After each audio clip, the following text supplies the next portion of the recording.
वागर्थाविव संपृक्तौ वागर्थ प्रतिपत्तये जगतः पितरौ वंदे पार्वती परमेश्वरौ पार्वती परमेश्वरौ। प्रिय विद्यार्थियों, आइए अब इस संस्कृत के पाठ्य पुस्तक में समाहित सप्तम पाठ की ओर हम प्रवेश करें। माता पिता जगदम्बा और हमारे शिव जी को प्रणाम करते हुए इस सप्तम पाठ में हम प्रवेश करने जा रहे हैं। प्रिय विद्यार्थियों, इस पाठ का नाम है ईशावास्यम इदम सर्वम, अर्थात ईश माने भगवान, ईश माने भगवान, जिसे हम ब्रह्म कह देते हैं, ईश्वर कह देते हैं। तो कहते हैं कि इदम सर्वम, जो आस पास में जो चीज दिख रहा है, जो भी हमारी प्रकृति है, उन सभी में ही ईश आवास्यम, ईश का ही वास है। अर्थात कंकर कंकर में शंकर की बात कही गई है कि हमारे प्रत्येक कंकर में शंकर का निवास है, प्रत्येक कण में ब्रह्म का निवास है, प्रत्येक कण में ईश्वर का निवास है। ऐसा कोई भी स्थान नहीं है जहां पर ईश्वर का वास ना हो, चाहे मैं हूं, चाहे आप हो, चाहे एक महान दिखने वाला एक गजराज और एक छोटी दिखने वाली एक चींटी, सब में ही ईश्वर का वास है। इस टाइटल का यह अभिप्राय है, यह शीर्षक का अभिप्राय है।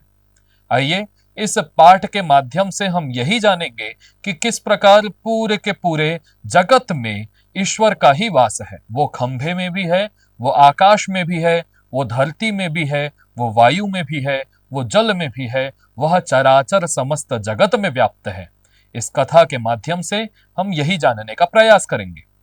आइए पूर्व की भांति ही इस पाठ को पढ़ने से, इसकी भूमिका को बनाने के लिए हम शिक्षिका और उनके बच्चों के बीच हुए संवाद को सुने, श्रवण करें, तदनंतर आगे के पाठ में हम प्रवेश करें। भूमिका के लिए आइए इस संवाद को मैं पढ़ता हूं, आप भी सुनिए, समझिए। एक शिक्षिका है, वे कह रही है कि अयि भोः बालाः किम भवन्तः जानन्ति ईश्वरः कुत्र अस्ति। शिक्षिका कहती है कि अरे बालाः, अरे बालकों, बालक बालिकाओं, किम भवन्तः जानन्ति, क्या आप लोग जानते हैं, ईश्वरः कुत्र अस्ति, ईश्वर कहां पर है, आप लोग जानते हो। एक छात्रा है, वे कहती है मानिए ईश्वरः देवालये भवति। वे कहती है छात्रा कि ईश्वर तो देवालय में होते हैं, है ना। तो उसमें शिक्षिका कहती है कि वत्साः ईश्वरः न केवलम देवालये अपितु सर्वत्र व्याप्तः अस्ति। हे छात्रा, है ना, वत्सा, हे बेटी, कि ये जो ईश्वर है ना, वो केवल देवालय ना, देवालय बस में नहीं रहते, मंदिर बस में नहीं रहते। जैसे देखिए, आलय माने होता है घर, देव का घर देवालय, भोजन का घर भोजनालय, है ना, विद्या का घर विद्यालय, इसी प्रकार देवताओं का घर देवालय अर्थात मंदिर। कहती है शिक्षिका कि जो ईश्वर है वे केवल देवालय में नहीं है, अपितु सर्वत्र व्याप्तः अस्ति, वो तो सर्वत्र अर्थात सभी स्थान पर है। छात्र पूछ पड़ा, देखिए इसमें छात्र ने कहा कि तत्कथम आचार्य। वे कहता है कि आचार्य, ये कैसे हो सकता है कि सर्वत्र ईश्वर है, कैसे हो सकता है। ठीक, तो शिक्षिका कहती है किम ईशावास्यमिदं सर्वम इति न श्रुतवन्तः। क्या आप लोगों ने ईशावास्यमिदं सर्वम, यह उक्ति नहीं सुनी है क्या, कि ईश का इदम सर्वम ईशावास्यम, यहां हर जगह में इदम से यहां जगत को लिया गया है। चूंकि जगत जो है एक जड़ पदार्थ है, इसलिए उसे इदम से संबोधित करते हुए कहा गया, इदम से व्यवहार करते हुए कहा गया है। कहते हैं कि इदम अर्थात इस जगत में वास्यम, ईश का ही वास्य है सब जगह। ये बात आप लोगों ने नहीं सुनी क्या। छात्र कहता है नहीं, वह आर्ये तस्य कह अर्थः, बोलते हैं कि इसका अर्थ क्या है। तो यहां पर शिक्षिका कहती है एतत् सर्वम जगत ईशेन व्याप्तम अस्ति, ईश्वरः सर्वत्र अस्ति इति अर्थः। कहते हैं कि यह जो जगत है, यह जो संसार है, वो सभी के सभी ईश्वर के द्वारा व्याप्त है। व्याप्त माने हर कण कण में ईश्वर है ना, यहां सभी जगह में ईश्वर ही ईश्वर है। शिक्षिका कहती है कि मानिए ईश्वरः वृक्षे कक्षायाम शिलायाम क्रीडांगणे चापि अस्ति किम। कहती है छात्रा कि हे मान्या, क्या ईश्वर वृक्ष में, कक्षा में, क्रीडांगण में या शिला अर्थात पत्थर में भी है क्या? शिक्षिका कहती है कि आम ईश्वरः सर्वत्र अस्ति, ईश्वर सभी स्थान पर है। पुरा कश्चन भवादृशः अल्पवयस्कः बालः ईश्वरः सर्वत्र अस्ति इति दर्शितवान्। इदानीं तमेव प्रसंगं पठामः। अनन्तरम् अभिनय सहितं नाटकमपि करिष्यामः। शिक्षिका कहती है आम, आम अर्थात हाँ, ईश्वरः सर्वत्र अस्ति, ईश्वर सभी स्थानों पर है। पुरा अर्थात पहले कभी की बात है, पुरा समये, पुरा प्राचीन में, कश्चन भवादृशः अल्पवयस्कः बालः कहते हैं कि कोई तुम्हारे समान ही, तुम्हारी जैसा छोटा छोटा कोई अल्पवयस्क, अल्प माने कम, वयस्क माने आयु, कम आयु वाला, तुम्हारे जैसे ही एक कम आयु वाला जो एक बाल था, एक बालक था, है ना, उसने ऐसा देखा कि ईश्वरः सर्वत्र अस्ति, ईश्वर सभी स्थानों पर है, ऐसा उसने देखा, दर्शितवान। इदानीं तमेव प्रसंगम पठामः, आज हम उसी बालक से संबंधित प्रसंग को पढ़ने वाले हैं, है ना। अनंतरम, जब हम पढ़ लेंगे उसके बाद अभिनय सहितम नाटकम अपि करिष्यामः, हम अभिनय के सहित उसका नाटक भी करेंगे। पहले पढ़ लेते हैं, फिर नाटक करेंगे। अब ये क्या कथा है, आइए अब इसे हम जानते हैं। प्रिय विद्यार्थियों, अब मैं इसके बाद आपके समक्ष संस्कृत के मूल पाठ को प्रस्तुत करने जा रहा हूं। आप मेरे साथ साथ पढ़िए और उसको समझने का प्रयास कीजिए, उच्चारण करने का प्रयास कीजिए। इसका संस्कृत का मूल पाठ विद्यार्थियों कुछ इस प्रकार होगा। हिरण्यकशिपोः सभा, राजभटः अयि भोः सावधानाः तिष्ठन्तु, राजाधिराजः राजगंभीरः त्रैलोक्याधिपतिः देवाधिदेवः दैत्यराजः हिरण्यकशिपुः आगच्छति। सभासदः विजयतां महाराज, विजयतां महाराज, विजयतां। हिरण्यकशिपुः ह ह ह ह अट्टहासेन सह अहम् एव सर्वशक्तिमान् अस्मि, अहम् अमरः अस्मि। मंत्री सत्यं दैत्यराज, सुराः असुराः यक्षगन्धर्व किन्नराः भवतः सर्वे भीताः तिष्ठन्ति। दैत्य पुरोहितः भगवन्, देशे सर्वत्र भवतः एव पूजा भवति, अन्य देवतानां पूजाराधनं न भवति। इतः परं यज्ञभागादिकम् अपि देवेभ्यः न केऽपि दास्यन्ति। हिरण्यकशिपुः साधु साधु, अयि भोः मन्त्रिन्, सर्वत्र जनाः मामेव ध्यायन्ति खलु। मंत्री देव, सर्वत्र भवतः एव नाम कीर्तनं भवति, किन्तु अधोमुखः मौनं तिष्ठति। हिरण्यकशिपुः सक्रोधम् आह, जानामि जानामि, भवान् मम पुत्रस्य विषये वक्तुम् इच्छति खलु। मंत्री मंदध्वनिना सत्यं देव। हिरण्यकशिपुः मम पुत्रकः एव मम शत्रुः अस्ति, कुलकलङ्कः स प्रह्लादः अहर्निशं मम शत्रोः हरेः गुणगानं करोति। सेनापतिः स्वामिन्, गजस्य पददलेन अपि सह जीवति। हिरण्यकशिपुः अहो महदाश्चर्यम्। सेनापतिः भवदाज्ञया वयम् उत्तुंगशिखरात् तं पातितवन्तः, तथापि सा नामृता। मंत्री रज्वा बद्ध्वा समुद्र मध्ये क्षिप्तवन्तः, तथापि। हिरण्यकशिपुः हस्तौ मर्दयन् सक्रोधम् आह, किं करवाणि एतस्य। किंचित् विचिन्त्य आस्तां तावत् उपायः मया चिन्तितः, द्रक्ष्यामि सः कथं जीविष्यति इति वदन् सभातः निर्गतः। सर्वे निष्क्रान्ताः। हिरण्यकशिपुः अयि भोः अनुजे, होलिके कुत्र असि त्वम्। इतः। होलिका प्रणमामि भ्रातः, कथं मां स्मरसि, किमर्थं दुःखितः भासि? किं कारणम् अस्य दुःखस्य? वद भ्रातः वद। हिरण्यकशिपुः अनुजे त्वं जानासि एव मम पुत्रः एव मम शत्रुः जातः। क्षीणस्वरेण सर्वं वृत्तान्तं कथयति। होलिका भ्रातः ब्रह्मणः वरप्रसादात् अग्निः मां न दहति। अहं ज्वालयिष्यामि प्रह्लादम्, आश्वस्तो भव। होलिका प्रह्लादकक्षं प्रविशति। प्रह्लादः होलिकां दृष्ट्वा पितृस्वसः आलिङ्गयति। होलिका अयि भोः प्रह्लाद आगच्छ, आवां क्रीडिष्यावः। प्रह्लादः सहर्षं बाढम्। होलिका प्रथमं त्वां माम् अन्विष्यसि। प्रह्लादः सहर्षं साधु। होलिका प्रह्लादस्य नेत्रयोः पट्टिकां बध्नाति, किञ्चित् दूरे अग्निं प्रज्वालयति, स्वयं अग्नौ उपविश्य करतलध्वनिना आह्वयति। होलिका अत्र अहम् अत्र अस्मि इतः। प्रह्लादः अहो तापम् अनुभवामि खलु अहम्।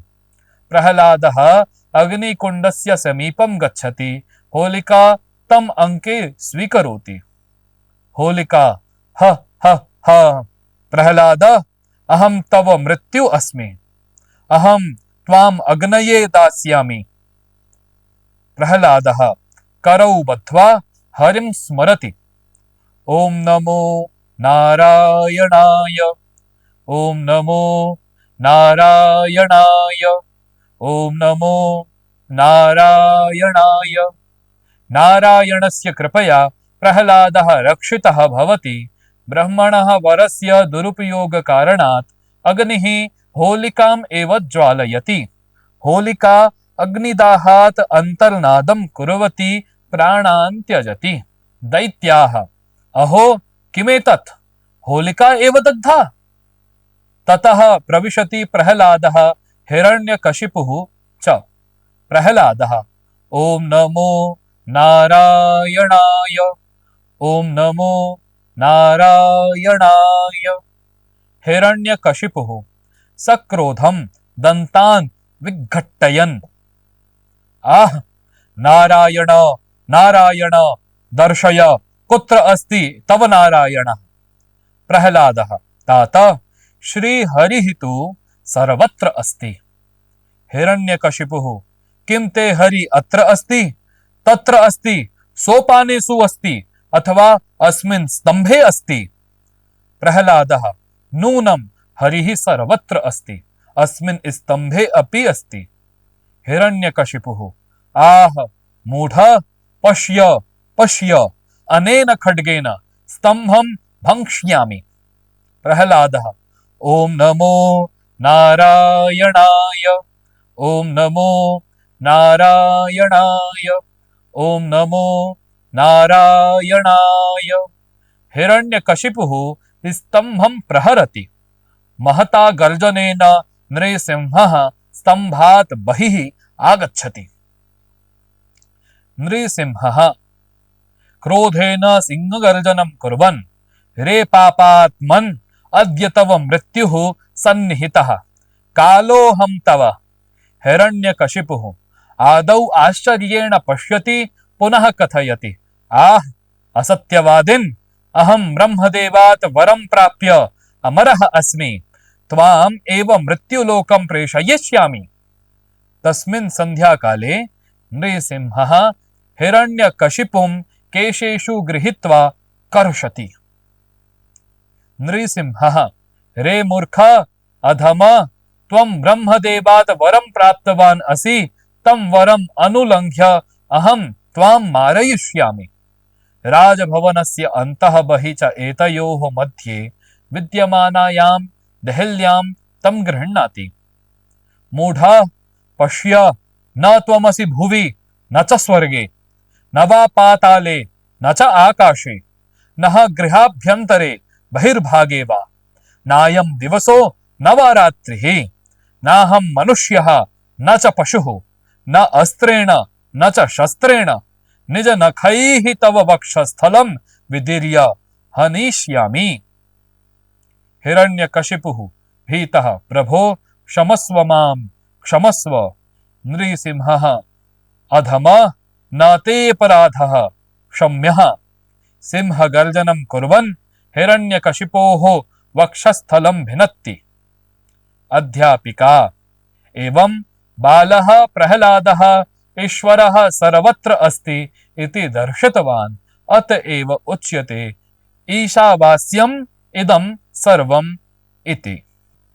प्रिय विद्यार्थियों, हिरण्यकशिपोः नाम का एक राजा है, हिरण्यकशिपु नाम का एक राजा है ना। और वो एक राजा है, उसकी सभा लगी हुई है और उस सभा में राजभट अर्थात मंत्री इत्यादि राजा के सेवक हैं, वहां सभासद है अर्थात सभा में जो मंत्री इत्यादि रहते हैं वे हैं, मंत्री भी है, दैत्यों का पुरोहित, पुरोहित आने अर्थात जो उनके यहाँ पूजा पाठ कराते थे वे हैं, है ना। इसके अतिरिक्त कई सारे पात्र आएंगे। ये पहले जो आप देख रहे हैं यह किस पात्र ने क्या क्या बात कही इस चीज को दर्शाता है। जैसे कि राजभट ने क्या कहा, फिर सभासदों ने क्या कहा, फिर हिरण्यकशिपु ने क्या कहा, इस प्रकार से। आइए अब इसके एक एक हिंदी भावार्थ से मैं आपका परिचय कराते चलूं। राजभट राजा के जो सेवक होते हैं वे हिरण्यकशिपु की सभा लगी हुई है और सभा में तो आप जानते ही हैं हिरण्यकशिपु आसन में बैठा हुआ है, राजभट सेवक सामने में होंगे, मंत्री परिषद इधर खड़े होंगे। आपने निश्चित रूप से रामायण महाभारत इत्यादि चलचित्रों में इसका दर्शन किया होगा। हिरण्यकशिपु राजा अपनी सभा में बैठा हुआ है। इसी समय अब जो है राजा आ रहे हैं तो वहां के राजभट जो होते थे द्वारपाल इत्यादि वे घोषणा कर रहे हैं। क्या घोषणा करते हैं? अयि भोः सावधानाः तिष्ठन्तु, जितने लोग बैठे हो सावधान होकर के बैठ जाओ। अब राजाधिराजः, राजाओं के भी राजा, राजगंभीरः, सभी राजाओं में पूज्य, त्रैलोक्याधिपति, त्रैलोक्य के स्वामी, देवाधिदेव, देवताओं के भी देवता, दैत्यराजः, दैत्यों के राजा, हिरण्यकशिपुः आगच्छति, हिरण्यकश्यपु आ रहे हैं। राजभट्टों ने क्या कहा कि जो राजाधिराज है, राजाओं में श्रेष्ठ है, त्रैलोक्य के अधिपति, देवों के देव, दैत्यों के राजा जो हिरण्यकश्यपु हैं वे आ रहे। सभासद में जितने लोग बैठे हुए थे वे सभी यहां पर कहने लगे विजयताम महाराजा, विजयताम, विजयताम महाराजा, विजयताम। अर्थात राजा की विजय हो, राजा की, महाराज की विजय हो, महाराज की विजय हो, महाराज की विजय हो, विजय हो महाराज की। हिरण्यकशिपु जो है वो प्रवेश किया और अट्टहास, अट्टहास माने हा हा हा हा, ऐसा इस प्रकार से हंसना, जैसे रावण की हंसी है, कुंभकर्ण की हंसी है, तो इसी को अट्टहास बोलते हैं। तो हा हा हा हा इस प्रकार वो हंसा और कहता है अहम एव सर्वशक्तिमान अस्मि, मैं ही सर्वशक्तिमान हूं। अहम माने मैं, एव माने ही, मैं ही सर्वशक्तिमान हूं। अहम अमरः अस्मि, मैं अमर हूं। अमर माने मर माने मरना और उसका विपरीत हो जाएगा अमर जो मरता नहीं है। तो मैं अमर हूं, मुझे कोई नहीं मार सकता, है ना। मंत्री भी कहते हैं सत्यम दैत्य राजा, हे दैत्यों के राजा सत्यम, आपने सही कहा।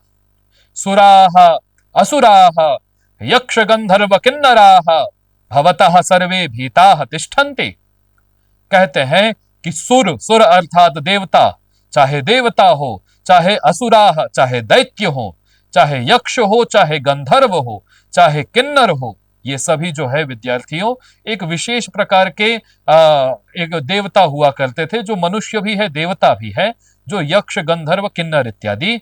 भवतः सर्वे भीताः तिष्ठन्ति, वे सब आपसे डर के रहते हैं। मंत्री कहते हैं कि सत्यम दैत्य राजः सुराः असुराः यक्ष गंधर्व किन्नराः भवतः सर्वे भीताः तिष्ठन्ति। चाहे असुर हो चाहे सुर हो, सुर अर्थात देवता, असुर अर्थात जो है दैत्य, यक्ष गंधर्व किन्नर ये एक विशेष प्रकार के स्वर्ग में रहने वाले देवता के समान ही थे, अर्ध देवता ऐसा कुछ कह सकते हो आप। ये जितने भी लोग हैं सब आपसे भयभीत रहते हैं, भीताः माने आपसे डरे हुए रहते हैं। दैत्य पुरोहितः, दैत्य के जो पुरोहित हैं वे कहते हैं, दैत्य के पुरोहित, यहाँ पर नाम नहीं लिखा गया है, परंतु मैं बता दूं कि शुक्राचार्य जी इनके पुरोहित हुआ करते थे, दैत्यों के गुरु जो होते थे, है ना। वैदैत्य पुरोहित ने कहा कि देखो भगवान, देशे सर्वत्र भवतः एव पूजा भवति, देश में सभी स्थानों में, सभी जगहों में आपकी ही पूजा होती है। अन्य देवता नाम पूजाराधनम न भवति, अन्य किसी देवता की चाहे पूजा हो चाहे उनकी आराधना हो अब नहीं होती। इतः परम यज्ञ भागादिकम अपि देवेभ्यः न केपि दास्यन्ति, अब तो यज्ञ का भाग भी, अब आपके राज्य में यज्ञ का भाग भी देवताओं के लिए नहीं दिया जाता।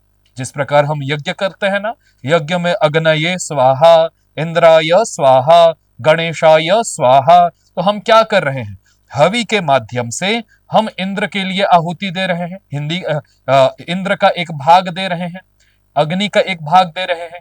परंतु हिरण्यकशिपु के राज्य में कोई भी अब देवताओं के लिए यज्ञ में भाग भी नहीं दिया करता था, न पूजा होती थी, न आराधना होती थी, न यज्ञ भाग दिया जाता था। हिरण्यकशिपु कहता है, साधु साधु अयि भो मंत्रिन सर्वत्र जनाः मामेव ध्यायन्ति खलु। अरे मंत्रियों, मंत्रियों से पूछते हैं। हिरण्यकशिपु कहता है, साधु साधु, अच्छी बात है, अच्छी बात।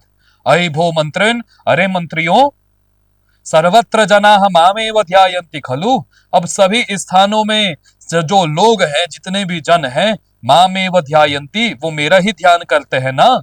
खलु मतलब निश्चित, वो हम मेरा ही ध्यान करते हैं ना। मंत्री बोलते हैं, देव, हे देवता, आप तो, अब सारे मंत्रियों के देवता कौन थे उस समय, तो वही राजा ही था। हे देव, सर्वत्र भवतः एव नाम कीर्तनम भवति, सभी स्थानों पर आपके ही नाम का कीर्तन होता है, सब आपका ही नाम लेते हैं। किंतु किंतु कह करके वो रुक गए और अधोमुखः मौनम तिष्ठति, किंतु बोले और अपने मुख को ऐसे नीचे किए और नीचे करके वो मौनम तिष्ठति, चुप हो गए। हिरण्यकशिपु को समझने में देर नहीं लगा, उसने सक्रोधम, क्रोध में आकर के कहा, आह, जानामि जानामि, जानता हूं मैं, जानता हूं, भवान मम पुत्रस्य विषये वक्तुम इच्छति खलु, तुम मेरे पुत्र के बारे में ही कहना चाह रहे हो ना, मेरे पुत्र के बारे में ही बताना चाह रहे हो ना। मंत्री मंद ध्वनिना, मंद ध्वनि से, अर्थात मंद माने धीरे की आवाज से, सत्यम देव, हाँ देव, हम आपके पुत्र के बारे में सत्यम, हम यही कहना चाह रहे थे। हिरण्यकशिपु कहता है, मम पुत्रकः एव मम शत्रुः अस्ति, मेरा पुत्र ही मेरा शत्रु है। कुल कलंकः सह प्रहलादः, कुल का कलंक वो प्रहलाद, अहर्निशम मम शत्रोः हरेः गुणगानम करोति, अर्थात वो कुल का कलंक वह प्रहलाद, अहर्निशम मतलब दिन रात, मम शत्रुः अर्थात मेरे शत्रु हरि का ही गुणगान करते रहता है। जब देखो हरि हरि हरि हरि, जो कि हरि मेरा शत्रु है।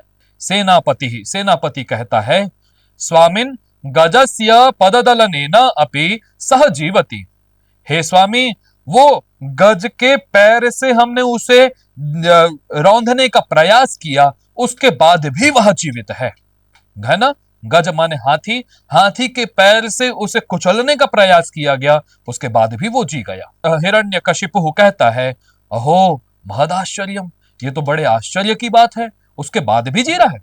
सेनापति ने फिर से कहा, भवदाज्ञया वयम उत्तुंग शिखरात् तम पातितवन्तः, भवदाज्ञा, आपकी आज्ञा के, आपके आज्ञा के अनुसार, वयम अर्थात हम सभी ने, उत्तुंग माने मतलब ऊंचे, उत्तुंग शिखरात मतलब ऊंचे शिखर से भी उसको पातितवन्तः, गिराया था हमने, ऊंचे ऊंचे शिखरों से, ऊंचे ऊंचे पर्वतों से भी उसे गिराया।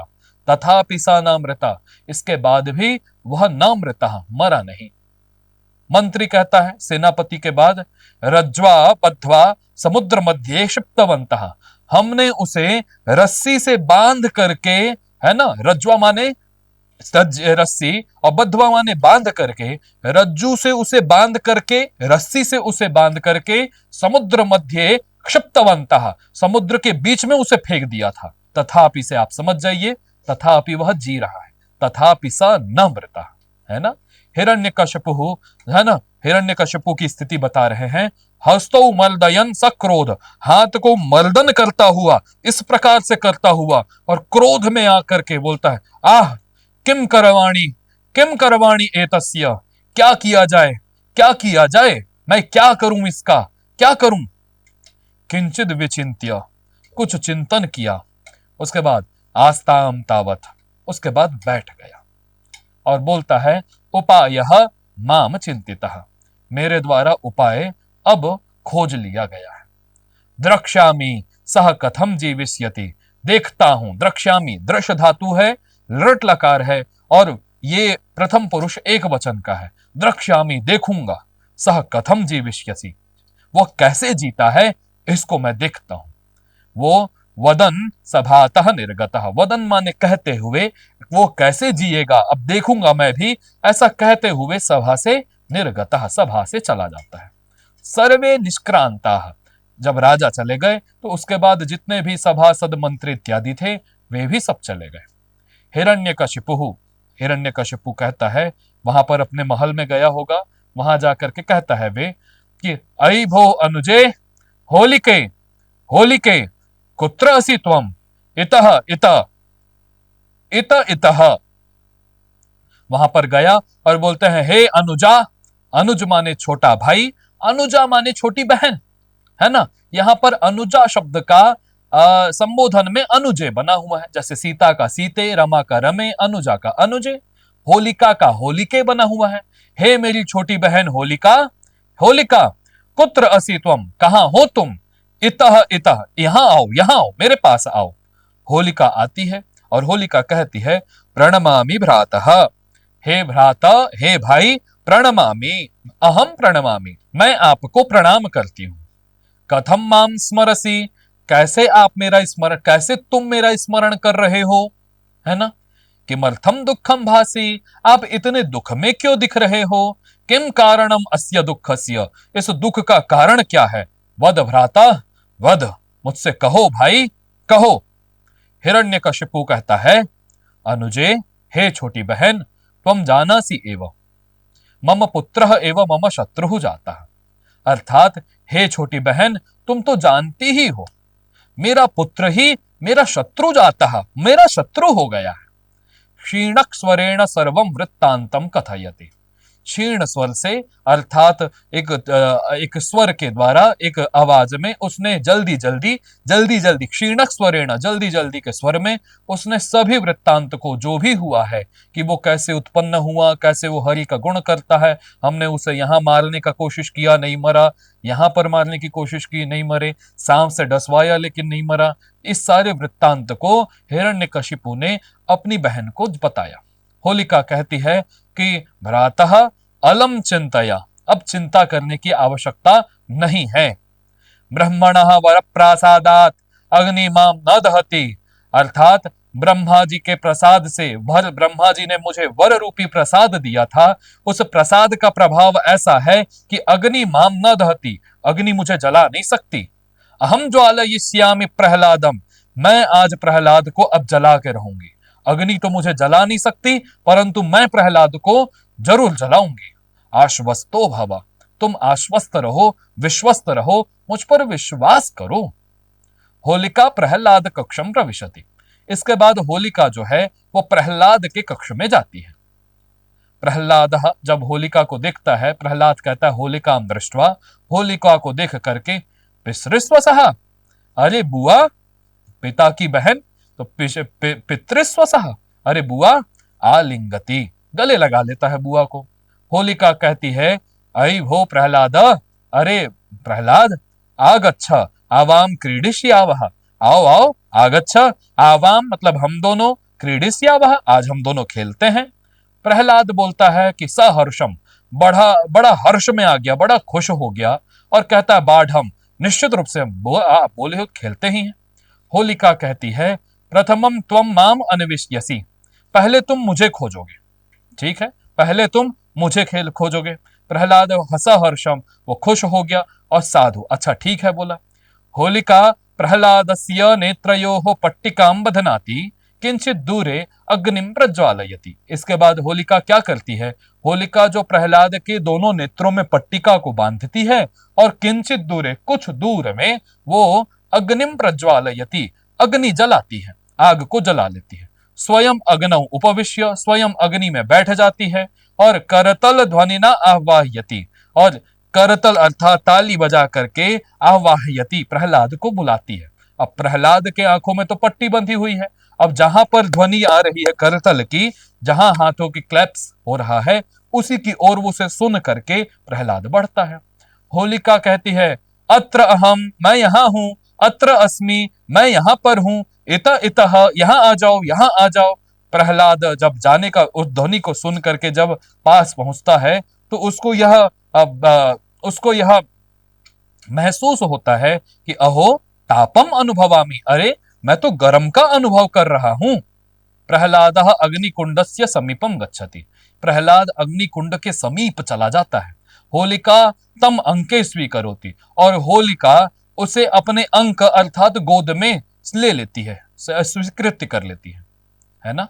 होलिका कहती है ह ह ह प्रहलाद अहम तव मृत्यु अस्मि, हे प्रहलाद मैं तुम्हारी मृत्यु हूं। जैसा कि इस चित्र में देख रहे हैं आप, ठीक ऐसी ही गतिविधि वहां हुई होगी।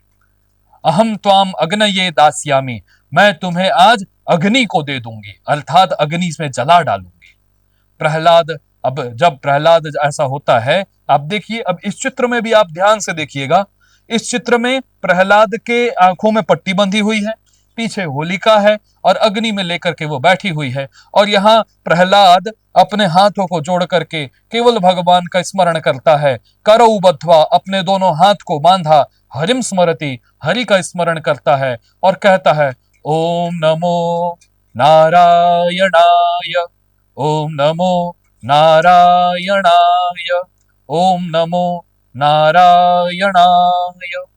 बोलते हैं कि नारायण के लिए नमस्कार है, नारायण के लिए नमस्कार है, नारायण के लिए नमस्कार है। नारायणस्य कृपया प्रहलादः रक्षितः भवति, नारायण की कृपा से, भगवान विष्णु की कृपा से प्रहलाद की रक्षा हो जाती है, प्रहलाद अग्नि में नहीं जलता। ब्रह्मणः वरस्य दुरुपयोग कारणात् अग्नि होलिकाम एव ज्वालयति, प्रहलाद जो ब्रह्मा के वर का यहाँ पर होलिका ने दुरुपयोग किया था, इसलिए वह वर जो है यहाँ पर कार्य नहीं करता और अग्नि उल्टा ही उसे होलिका को जला देती है। वर यह मिला हुआ था कि अग्नि कभी भी होलिका को जलाएगी नहीं, परंतु होलिका ने इस वर का दुरुपयोग किया, इसलिए वो वर यहाँ पर कार्य नहीं किया।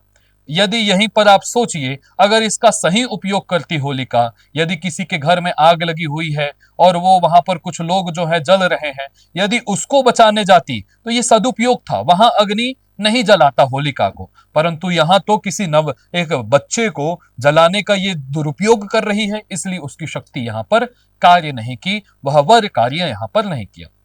होलिका अग्निदाहात अंतर्नादम कुर्वती प्राणान त्यजति, है ना। होलिका जो है वो अग्नि दाह में अंत आर्तनादम कुर्वत, आर्तनादम मतलब मुझे बचा लो दुख से नाद करती हुई अपने प्राणों को वही त्याग देती है। दैत्याह, जितने भी राक्षस थे, वे कहते हैं अहो किमेतत् होलिका एव दग्धा, अरे ये क्या हुआ, होलिका ही जल गई, जो होलिका नहीं जलने वाली थी वो जल गई।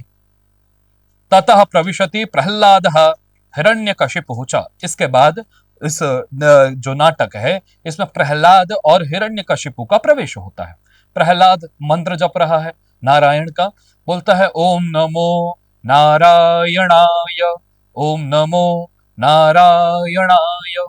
हिरण्यकशिपु कहता है सक्रोधम दंतान विघट्टयन, दांत को पिसता हुआ, है ना, दांत को पिसता हुआ बहुत क्रोध में है। और जब प्रहलाद के मुख से नारायण का नाम सुना तो बोलता है आह नारायण नारायण, दिन भर नारायण नारायण, दर्शय कुत्र अस्ति तव नारायण, दिखाओ, तुम दिखाओ मुझे तुम्हारा नारायण कहां पर है, आज मुझे भी तो दिखाओ, कुत्र अस्ति तव नारायण।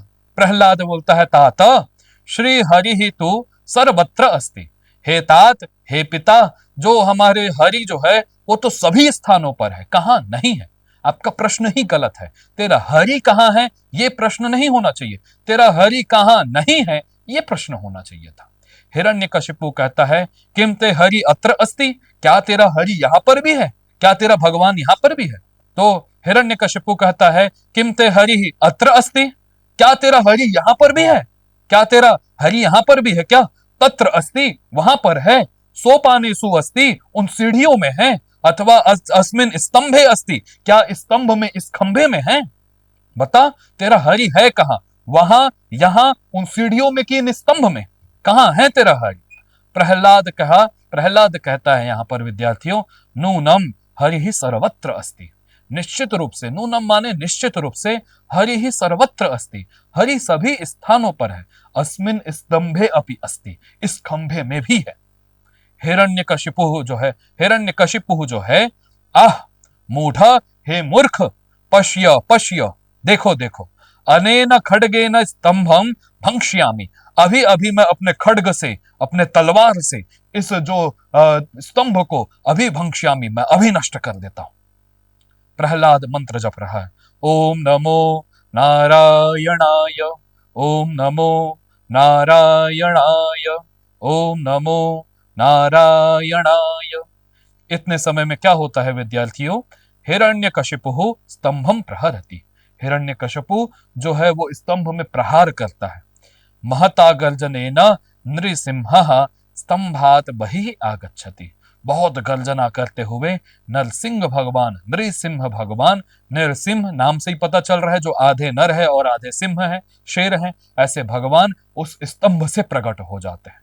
और नरसिंह भगवान जो है वे कहते हैं, क्रोधेन सिंह गर्जनम कुर्वन्, क्रोध में सिंह के समान, सिंह की गर्जना करते हुए, जिस प्रकार सिंह गर्जना करता है वैसे नरसिंह भगवान गर्जना करते हुए कहते हैं, हे पापात्मन, है ना, हे पापात्मा, अद्य तव मृत्यु सन्निहितः, आज तेरी मृत्यु सन्निहित है, आज तेरी मृत्यु बहुत निकट है।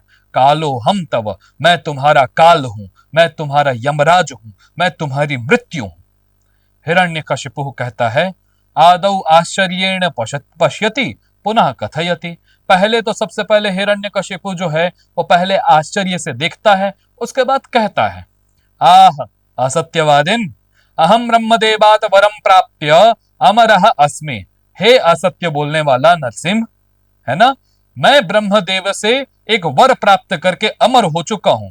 त्वाम एव मृत्युलोकम प्रेषयिष्यामि, मैं आज तुम्हें ही, तुम मुझे मृत्युलोक बोलने भेजने आए हो, आज मैं तुम्हें ही मृत्युलोक भेज देता हूं।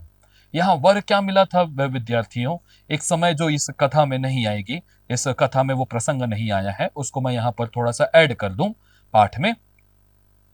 समय की बात है कि हिरण्यकशिपु, वास्तविकता में इसमें हर जगह हिरण्यकशिपुः कशिपुः लिखा हुआ है, वास्तविकता में इसका नाम हिरण्यकश्यपु प्राप्त होता है। ये दो भाई थे, हिरण्यकश्यपु और हिरण्याक्ष। इन दोनों ने ब्रह्मा जी के लिए खूब तपस्या की। ब्रह्मा जी से तपस्या करके हिरण्यकश्यपु ने वरदान मांगा कि मैं अमर हो जाऊं, लेकिन ब्रह्मा जी ने यह वरदान देने से मना कर दिया। बोले कि जो मेरे हाथ में है ही नहीं वो मैं दूंगा कैसे, जो जन्म लिया है उसकी मृत्यु भी होगी। फिर इसने अपनी युक्ति सोची और बोला कि देखो, चलो ये वर नहीं दे सकते तो ये वर दे।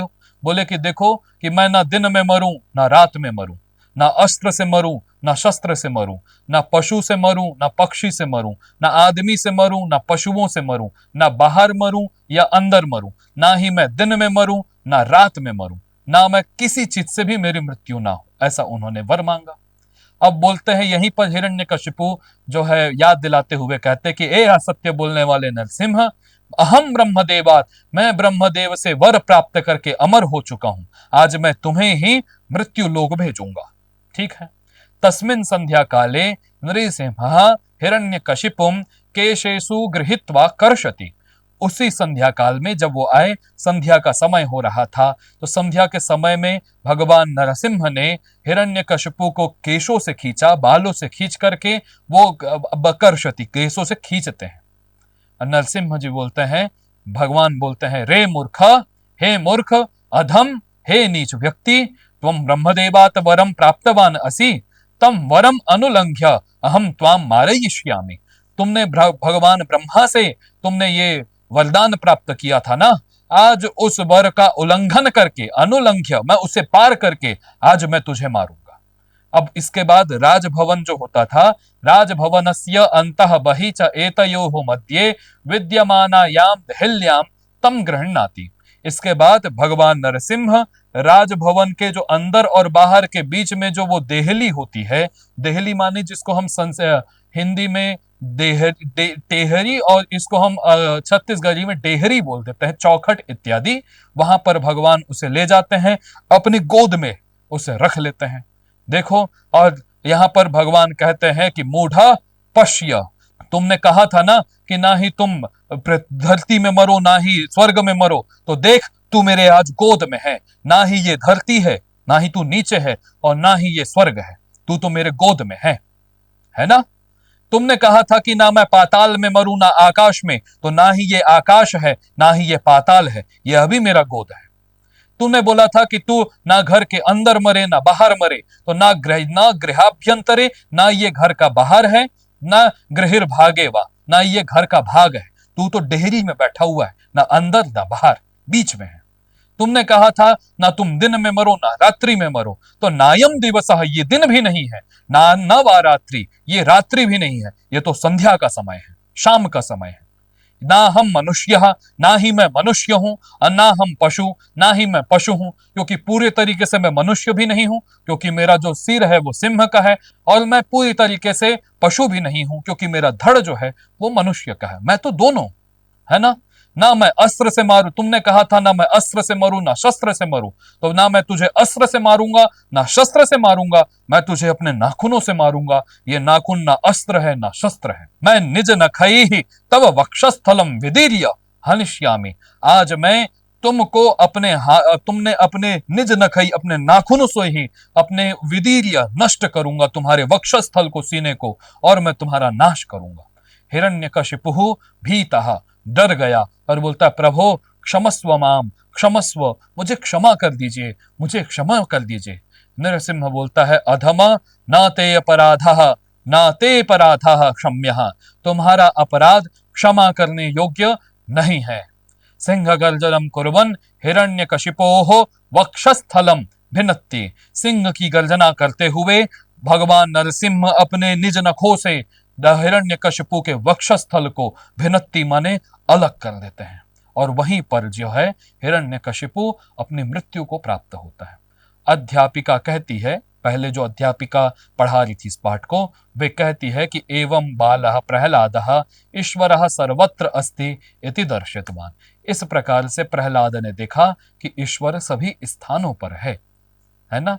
अतएव उच्यते, इसीलिए ही कहा गया है, ईशावास्यम इदम सर्वम, इस पूरे जगत में ईश्वर का वास होता है, ऐसा इसीलिए ही कहा गया है। निश्चित रूप से विद्यार्थियों, ईश्वर का वास हर जगह है, जहां अनुभव करोगे वहां ईश्वर है। प्रिय विद्यार्थियों, यदि आप अनुभव करेंगे तो आपको कंकर कंकर में शंकर का अनुभव होगा। यह पाठ निश्चित रूप से आप सभी को पढ़ना चाहिए, समझना चाहिए और दूसरों को भी सुनाना चाहिए।